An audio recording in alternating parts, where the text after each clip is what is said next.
इस एपिसोड में हम शेरलॉक का 5वां केस देखने वाले हैं। इस केस का फ्लैशबैक 20 साल पहले का है, जब बास्क्विले नाम की जगह में एक जंगल के बीच से एक छोटा लड़का और उसके पिता जा रहे होते हैं। अचानक पिता मर जाता है और लड़का डर के मारे भाग कर आता है। पूछने पर वो बताता है कि एक बड़े हाउंड ने पिताजी को मार डाला। हाउंड एक तरह का शिकारी कुत्ता होता है। शुरू में लोग इस बात को नहीं मानते थे, लेकिन उस जंगल में जाने वाले कई लोगों ने उस हाउंड को देखा था। ये खबर हर तरफ फैलने लगी और जल्दी बास्क्विले हाउंड के लिए फेमस हो गया। बात इतनी बढ़ चुकी थी कि अब उस जंगल में कोई अकेला नहीं जाना चाहता था। क्या वहाँ ऐसा कोई खतरनाक हाउंड है या फिर ये सिर्फ सुनी सुनाई बातें हैं? इसी सस्पेंस को अब शेरलॉक सॉल्व करने वाला है। आइए देखते हैं। लेकिन शेरलॉक लंदन में अपने घर में किसी और ही बात से परेशान है। उसका सिगरेट का पैकेट खो गया है। लगता है शेरलॉक पैकेट पर लिखी हुई वार्निंग नहीं पढ़ता है, लेकिन वॉटसन को शेरलॉक की बहुत ही फिक्र होती है। इस बुरी आदत से अपने दोस्त को बचाने के लिए वो सिगरेट का पैकेट छुपा देता है। बड़े बड़े केस सॉल्व करने वाला शेरलॉक अपना सिगरेट का पैकेट नहीं ढूंढ पाता, क्योंकि वो टेंशन में होता है। और जब आदमी टेंशन में होता है तो उसका दिमाग काम करना बंद कर देता है। वो दुकान जाकर भी सिगरेट खरीद सकता है, लेकिन घर से 2 किलोमीटर तक किसी भी दुकान में उसे सिगरेट नहीं मिलेगी।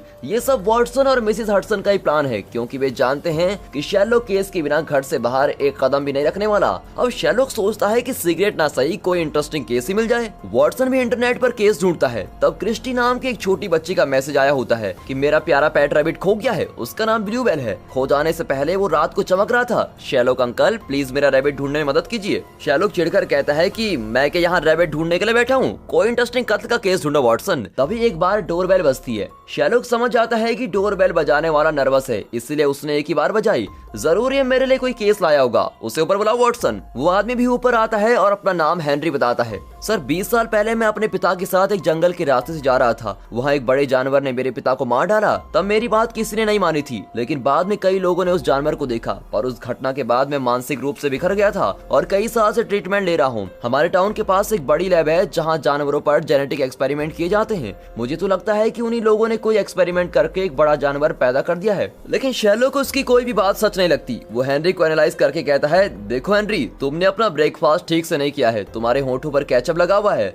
और वही तुम्हारी स्लीव्स पर भी लगा हुआ है। हेनरी तुरंत उसे साफ करता है। अब शेरलॉक कहता है, तुम्हारे रुमाल पर कॉफी के दाग लगे हुए हैं और उसमें कुछ नंबर्स भी हैं। तुम जरूर ट्रेन से आए हो और तुम्हारे पास एक लड़की भी बैठी हुई थी। उसी लड़की ने इस पर अपना नंबर लिखा है। तुम भी उस लड़की को पसंद करते हो, इसलिए तुम ये रुमाल लिए घूम रहे हो। लेकिन अब उसी रुमाल से केचप साफ कर रहे हो, मतलब अब तुम उस लड़की को जरूरी नहीं समझते। किसी वजह से तुम्हारा इरादा बदल गया है और तुम्हारी ड्रेस पर ट्रेन टिकट के पंच किए हुए टुकड़े लगे हुए हैं। मतलब तुम सुबह आने वाली पहली ट्रेन से लंदन पहुंचे हो। अगर इतने जल्दी आए हो तो इसका मतलब कल कोई बात हुई है। तुम मुझे सिर्फ उसके बारे में बताओ। शेरलॉक की डिटेलिंग देखकर हेनरी चौंक कर बताता है कि 20 साल पहले जिस जानवर ने मेरे पिता को मारा, कल रात मैंने उस जानवर के पैरों के निशान देखे, इसीलिए मैं आपके पास भागकर चला आया हूँ। बोरिंग बोरिंग, तुम्हारा केस बहुत ही बोरिंग है हेनरी। ऐसा मत कहो शेरलॉक, सिर्फ तुम ही हो जो उस हाउंड से हमें बचा सकते हो।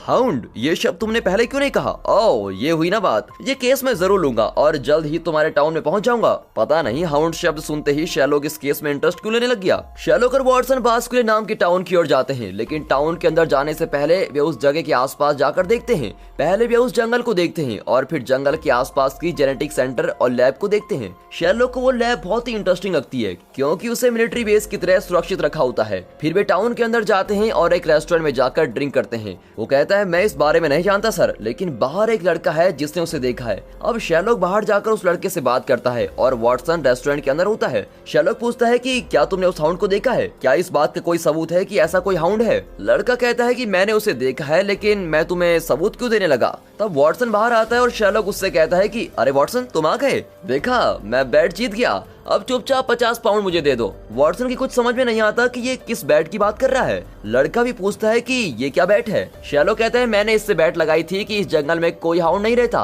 और इस बात का सबूत भी तुम्हारे पास नहीं होगा, क्योंकि ये अफवाह है। और यही सच निकला और मैं बैट जीत भी गया। तो निकालो मेरे 50 पाउंड। एक मिनट सर, एक मिनट, मैं सबूत दिखा सकता हूँ। दरअसल यहाँ एक जेनेटिक लैब है जो मिलिट्री बेस की तरह बहुत ही हाई सिक्योरिटी वाली जगह है। एक आदमी वहाँ से लौटा है और उसने मुझे बताया है कि वहाँ चूहे कुत्ते जितने बड़े हैं और कुत्ते घोड़ों के साइज के हैं। ये कहकर वो एक कुत्ते का फुटप्रिंट दिखाता है जो घोड़े के फुटप्रिंट जैसा बड़ा होता है। शेरलॉक को अब लगता है कि हाउंड वाली बात सच्ची है। मौके का फायदा उठाकर वॉटसन कहता है, देखा अब तो मैं बेट जीत गया, निकालो 50 पाउंड। तो वो दोस्त नहीं है, दुश्मन है। ऐसा सोचकर शेरलॉक 50 पाउंड निकालकर उसको दे देता है। अब हेनरी को दिखाते हैं जिसने शेरलॉक को इस केस में इन्वॉल्व किया था। 20 साल पहले उसके पिता मर गए थे और तब से हेनरी की दिमागी हालत ठीक नहीं है। उसे ठीक से याद नहीं होता कि उस दिन जंगल में क्या हुआ। उसे सिर्फ कुछ ही बातें याद होती हैं। हेनरी अपने डॉक्टर को बताता है कि मुझे लिबर्टीन शब्द याद आ रहे हैं, लेकिन डॉक्टर उसकी बात समझ नहीं पाती। यहाँ शेरलॉक और वॉटसन लैब में घुसने की सोचते हैं, लेकिन अंदर जाना इतना भी आसान नहीं। फिर भी हिम्मत करके वे अपनी कार में वहाँ पहुँचते हैं। गेट पर गार्ड शेरलॉक की आईडी मांगता है। शेरलॉक भी एक कार्ड निकाल कर देता है और गार्ड उसे मशीन में स्वाइप करके कहता है, सॉरी सर, आप प्लीज अंदर आ जाइए। अब ये देखकर वॉटसन चकित रह जाता है कि ये कौन सा कार्ड लेके घूम रहा है। असल में वो माइक्रोफ्ट की आईडी है जो ब्रिटिश गवर्नमेंट में एक ऊंची पदवी पर है। इसलिए कार्ड को देखते ही गार्ड ने इन्हें अंदर अलाउ कर दिया। लिफ्ट में 1-2 करके बेसमेंट फ्लोर के नंबर होते हैं। ये दोनों पहले बेसमेंट फ्लोर पर जाते हैं। वहाँ जानवरों पर एक्सपेरिमेंट किया जाता है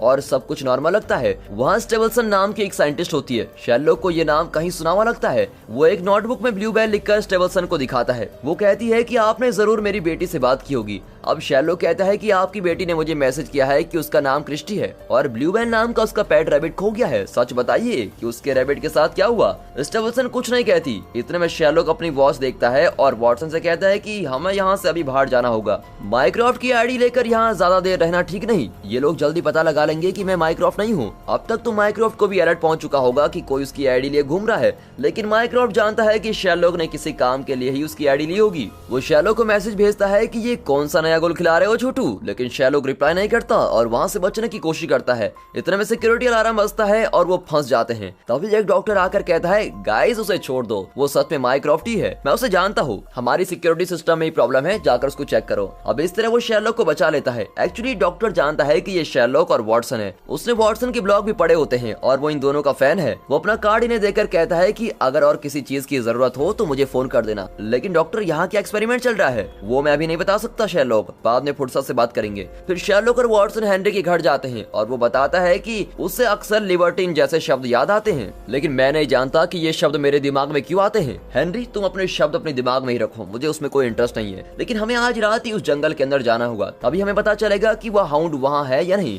फिर शेरलॉक और वॉटसन अपनी कॉफी पीते हैं और रात होने पर तीनों उस जंगल में जाते हैं। जंगल बहुत ही डरावना दिखता है और हर तरफ धुआं होता है। हेनरी और शेरलॉक आगे चल रहे होते हैं और वॉटसन फुर्सत से पीछे चल रहा होता है। तब अचानक एक जानवर की आवाज आती है और वॉटसन शेरलॉक और हेनरी के पास जाने की कोशिश करता है। तब शेरलॉक और हेनरी उस हाउंड को देखते हैं जो बहुत ही बड़ा होता है। अब तक तो शेरलॉक इसे अफवाह ही समझ रहा था, लेकिन अब समझ जाता है कि सच में हाउंड है और बहुत ही बड़ा और खतरनाक है। वॉटसन उनके पास आता है तो हेनरी बताता है कि हमने उस जानवर को देखा। शेरलॉक एकदम शॉक में होता है और वहाँ से चला जाता है। अब वे घर लौट आते हैं और हेनरी बार बार ये कह रहा होता है कि मैं झूठ नहीं बोल रहा था, उस जंगल में हाउंड है और अब तो शेरलॉक भी उसको देख चुका है। मैं पागल नहीं हूँ, मैं पागल बिल्कुल नहीं हूँ यार। फिर शेरलॉक एक रेस्टोरेंट में जाकर ड्रिंक करने लगता है। वॉटसन वहाँ आकर उसको पीना रोकता है। वॉटसन मैंने उस जानवर को देखा था, उसकी आंखें एकदम लाल थी और उसका शरीर चमक रहा था। शेरलॉक ये कहानियां किसी और को सुनाना, सच सच बताओ कि क्या हुआ। वॉटसन मुझ पर विश्वास करो, मैं झूठ नहीं बोल रहा हूँ। ये देखो मेरे हाथ कैसे कांप रहे हैं। रहने दो शेरलॉक, तुम्हें सिगरेट की लत लग चुकी है इसलिए तुम आजकल ठीक से सोच नहीं पाते। शेरलॉक कहते हैं अच्छा मैं सोच नहीं पाता। उस टेबल पर बैठे दो लोगों को देखो, उस आदमी का स्वेटर उसे बिल्कुल भी सूट नहीं कर रहा है और वो उसे पसंद भी नहीं, फिर भी उसने वो स्वेटर पहन रखा है। उस पर सेंटा क्लॉज के रेंजर्स का डिजाइन बना हुआ है, मतलब वो क्रिसमस गिफ्ट है। स्वेटर के अंदर उसने जो शर्ट पहनी है वो बहुत ही पुरानी है और उसके शूज भी बहुत पुराने हैं। ये सब देखकर पता चलता है कि वो पैसे वाला नहीं है। उसके साथ एक औरत है जो उसकी पत्नी नहीं हो सकती क्योंकि वो बहुत ही बुजुर्ग है। वो जरूर उसकी माँ होगी और उसी ने अपने बेटे को स्वेटर गिफ्ट किया होगा। उस औरत ने गले में एक चेन पहन रखा है जिसमें एक रिंग है। रिंग उसका नहीं हो सकता क्योंकि वो उसके साइज की नहीं है, मतलब वो जरूर उसके पति ही होगी। और अगर पति का रिंग गले में पहन रखा है तो इसका मतलब यह है कि उसका पति अब जिंदा नहीं है। वो अपने पति से बेहद प्यार करती है और इसीलिए उसका रिंग गले में पहन के घूम रही है। स्वेटर वाला आदमी जरूर एक मछुआरा है क्योंकि मछली पकड़ने के हुक से उसके हाथों में कई घाव लगे हैं, लेकिन घाव जरा पुराना लगता है। इसका मतलब है कि कुछ दिनों से उसे काम नहीं मिल रहा है, इसलिए अपनी माँ को इस तरह लंच या डिनर पर ले जाकर खुश करना चाहता है और उसके जायदाद वगैरह को हथियाना चाहता है। वो आदमी बहुत कम खा रहा है और उसकी माँ बहुत ही ज्यादा खा रही है। इसका मतलब है कि बिल वही भरने वाला है। अगर उसकी माँ बिल भरने वाली होती तो वो खूब जमकर खा रहा होता। उस औरत की ड्रेस पर कुत्ते के बाल लगे हुए हैं, मतलब घर में एक कुत्ता है जिसका नाम विस्की है। कुत्ते का नाम मैं इसलिए जानता हूँ क्योंकि वे हमारे साथ ही ट्रेन में आई थी। मेरा दिमाग सारी इन्फॉर्मेशन कैप्चर कर चुका है और मैं अपनी सोच में बिल्कुल क्लियर हूँ, समझे? बाप रे, इतना लंबा डायलॉग कैसे बोल दिया मैंने। लेकिन शेरलॉक आगे कंटिन्यू करता है, वॉटसन ये सच है कि मैंने उस भयानक जानवर को देखा और कुछ देर मुझे अकेला छोड़ दो प्लीज। शेरलॉक, मैं तुम्हारा दोस्त हूँ, इस हालत में मैं तुमको अकेला नहीं छोड़ सकता। तुम मेरे दोस्त हो। मैं शेरलॉक हूँ और मेरा कोई दोस्त नहीं है, समझे? ये सुनकर बेचारे वॉटसन का दिल बैठ जाता है और वो चला जाता है। शेरलॉक रात भर इस बारे में सोच रहा होता है और सुबह होते ही हेनरी के किचन में जाता है। हेनरी आकर पूछता है कि तुम मेरे किचन में क्या कर रहे हो? कुछ नहीं हेनरी, मैं जरा शक्कर लेने आया था। ये कहकर वो थोड़ा शक्कर लेकर जाता है। फिर शेरलॉक वापस आकर वॉटसन से बात करता है, लेकिन वॉटसन उसको बिल्कुल इग्नोर कर देता है। वॉटसन, मैं तुमसे बात कर रहा हूँ और तुम ध्यान ही नहीं दे रहे हो।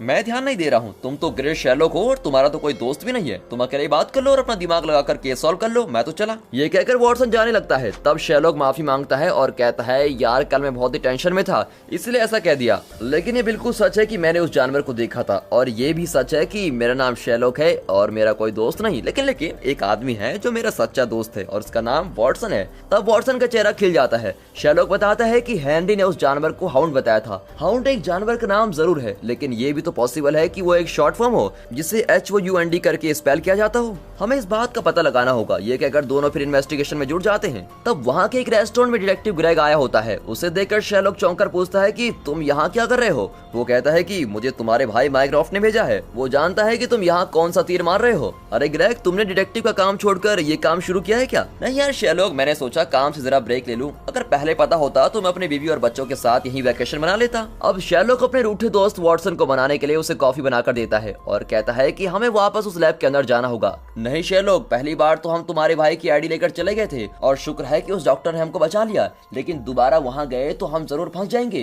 डरो मत वॉटसन, मेरा भाई माइक्रॉफ्ट के होते हुए हम दोनों इंग्लैंड की किसी भी कोने में जा सकते हैं और वो भी बेझिझक। ये कहकर वो माइक्रॉफ्ट को कॉल करता है और उस लैब में जाने की परमिशन ले लेता है। गवर्नमेंट की सिक्योरिटी सर्विस का चीफ होने के नाते माइक्रॉफ्ट कुछ भी कर सकता है। फिर दोनों उस लैब में जाते हैं और शेरलॉक कहता है कि यहाँ के लोगों को मैं संभालूंगा, तुम लैब में जाकर देखो कि वहाँ हाउंड जैसा कोई जानवर है या नहीं। वॉटसन अकेला अंदर जाकर लैब में चेक करता है, लेकिन एक लैब में वो लॉक हो जाता है और उसके एक्सेस कार्ड से दरवाजा भी नहीं खुलता। वो मदद के लिए चिल्लाता भी तो उसकी आवाज बाहर नहीं पहुंचती। अचानक वहाँ की लाइट्स और भी तेज हो जाती हैं और एक आवाज आती है। फिर अचानक लाइट्स बंद हो जाती हैं। तभी एक जानवर की आवाज आती है और वॉटसन एक जगह जाकर छुप जाता है और शेरलॉक को कॉल करता है और कहता है कि मैं एक लैब में फंस गया हूँ और यहाँ एक जानवर की आवाज भी आ रही है। बातों के बीच वॉटसन उस जानवर को देख लेता है और डर के मारे उसके रोंगटे खड़े हो जाते हैं। वो हाउंड ही है, लेकिन हाउंड से कई गुना बड़ा और उसकी आंखें बिल्कुल लाल हैं। उसका पूरा शरीर चमक रहा होता है। फिर लाइट्स ऑन हो जाती हैं और वो जानवर वहाँ नहीं होता। उसकी जगह शेरलॉक वहाँ खड़ा होता है। वॉटसन कांप रहा होता है और कहता है, शेरलॉक मैंने अभी अभी उस हाउंड को देखा।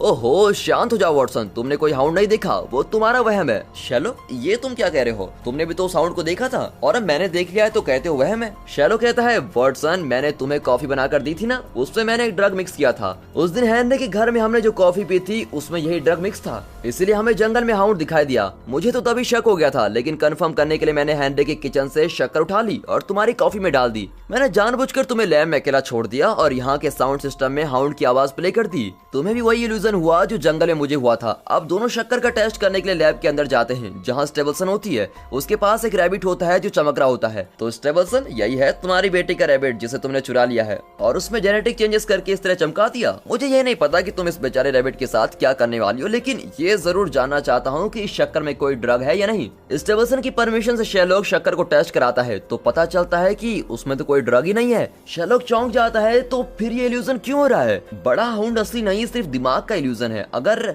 शक्कर में ड्रग नहीं है तो फिर किस में है? इस केस में शेरलॉक को बहुत ही मेहनत करनी पड़ेगी। ऐसी मुश्किल केसेस सॉल्व करने के लिए शेरलॉक के पास एक टेक्निक है जिसका नाम है माइंड पैलेस। पूरी दुनिया में इस टेक्निक को जानने वाला अकेला इंसान शेरलॉक ही है। इस टेक्निक में वो अपने दिमाग में चल रही हर बात को विजुअल में इमेजिन करता है और ऐसा फील करता है जैसे वो खुद ही घटना स्थल में जाकर उन घटनाओं को देख रहा हो। हेनरी ने लिबर्टीन शब्द का जिक्र किया था, फिर हाउंड शब्द का प्रयोग किया। इन शब्दों को शेरलॉक बार बार अपने दिमाग में कई एंगल से इमेजिन करता है और इस नतीजे पर पहुंचता है कि लिबर्टीन का मतलब है लिबर्टी इंडियाना, यानी लिबर्टी टाउन जो इंडियाना में है। और हाउंड जरूर कोई संस्था है। इस वक्त उसे नहीं पता कि हाउंड नाम की कोई संस्था है या नहीं, लेकिन अगर है तो इस लैब से उसका कोई कनेक्शन जरूर है। वे लैब के सिस्टम में हाउंड की डिटेल सर्च कर रहे होते हैं, लेकिन सिस्टम ऑथराइजेशन कोड मांगता है। स्टेबलसन बताती है कि वो कोड लैब के चीफ के पास होता है और इस वक्त वो यहाँ नहीं है, पर चीफ की डेस्क की चीजों को देखकर शेरलॉक खुद ही उस कोड को क्रैक कर लेता है। शेरलॉक का शक सही निकला। ये एक सीक्रेट मिलिट्री प्रोजेक्ट है जिसमें एक ड्रग को टेस्ट किया जा रहा है मानसिक तनाव वाले इंसान जब इस ड्रग को लेते हैं तो वे दिमाग में जो भी सोचते हैं वो उनकी आंखों के सामने दिखाई देता है। इस प्रोजेक्ट के पीछे 5 मास्टरमाइंड्स हैं जो इसको चला रहे हैं। उन पांचों के सरनेम्स हैंसन, ओमेरा,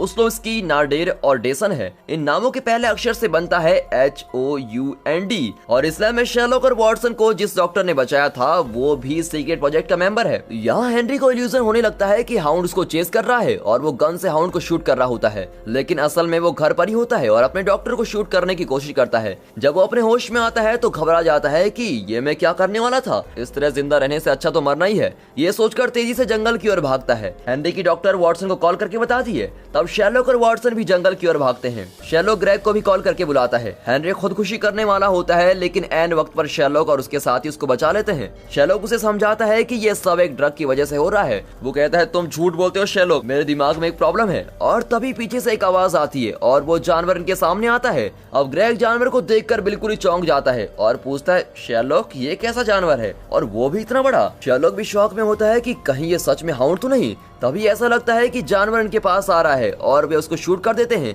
तब शेरलॉक की नजर एक आदमी पर पड़ती है जिसने मास्क पहना होता है। वो उस पर झपटकर उसका मास्क निकालता है तो वो आदमी और कोई नहीं, लैब का डॉक्टर होता है। डॉक्टर अपनी नाक बंद करके खड़ा होता है। तब शेरलॉक समझ जाता है कि यहाँ की हवा में ही ड्रग है, इसलिए ये जगह हमेशा धुएं से भरी रहती है और धुएं में ड्रग मिक्स किया गया है। यहाँ की हवा में सांस लेने से ये ड्रग अंदर जाकर दिमाग के साथ खिलवाड़ करने लगता है। यकीन नहीं होता कि एक्सपेरिमेंट के नाम पर मिलिट्री ऐसे खतरनाक और लोगों को पागल बनाने वाला प्रोजेक्ट कर सकती है। एक्चुअली हेनरी के पिता ने 20 साल पहले ही इस बारे में पता लगा लिया था। जब हेनरी और उसके पिता जंगल में जा रहे थे तो उन्हें पता चल गया था कि हवा में ड्रग है और हाउंड सच नहीं है, इल्यूजन है। उस दिन भी यही डॉक्टर मास्क पहनकर वहां आया था और हेनरी के पिता को मार डाला। लेकिन उस वक्त ड्रग वाली हवा में सांस लेकर हेनरी को यही लगा कि एक बड़ा जानवर उसके पिता को मार रहा है। मास्क पहनने की वजह से डॉक्टर को इल्यूजन नहीं हुआ, लेकिन नन्हा से हेनरी इस एक्सपेरिमेंट का शिकार हो गया। उस दिन डॉक्टर की टी शर्ट में एक हाउंड जैसे जानवर का फोटो था और नीचे लिखा हुआ था HOUND, लिबर्टीन। उसे पढ़कर हेनरी को लगा कि वो एक बड़ा हाउंड है जो लोगों को मार रहा है और यही बात उसने पूरे टाउन में फैला दी थी और बेचारा खुद भी बहुत परेशान रहने लगा था। उसके बाद कई लोग जंगल में गए और वे सब हाउंड के बारे में ही सोच रहे थे, इसलिए ड्रग वाली हवा में सांस लेकर उन्हें अपनी आंखों के सामने भी हाउंड ही दिखाई दिया। उस दिन के बाद हेनरी अक्सर जंगल में जाने लगा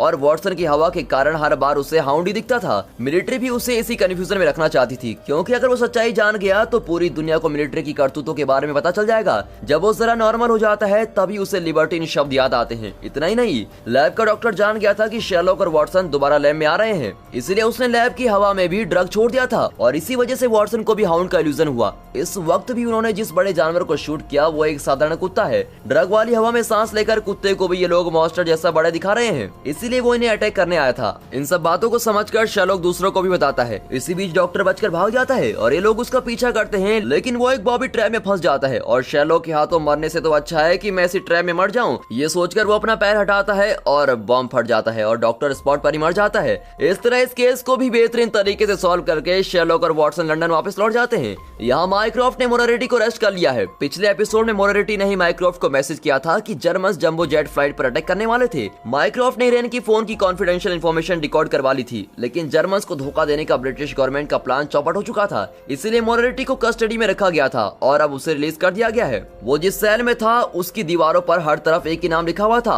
और वो है शेरलॉक। शेरलॉक शेरलॉक जो भी हो, मोरारिटी रिलीज हो गया है और सोच रहा है कि शेरलॉक अब तुम्हारे बुरे दिन शुरू हो गए हैं। शेरलॉक भी हर चैलेंज के लिए तैयार है और इसी के साथ दोस्तों ये एपिसोड खत्म होता है। इन दोनों की घमासान दिमागी लड़ाई अगले एपिसोड में जारी रहेगी, इसलिए कोई भी एपिसोड मिस मत कीजिए। तो दोस्तों इस वीडियो को एक लाइक, चैनल को सब्सक्राइब जरूर कीजिए। आपकी कमेंट्स भी हमारे लिए बेहद जरूरी है और सच बताऊं तो कमेंट्स पढ़कर बहुत ही मजा आता है। और हाँ, साथ ही अपने फ्रेंड सर्कल में इस वीडियो को शेयर जरूर कीजिए। And finally thanks for watching.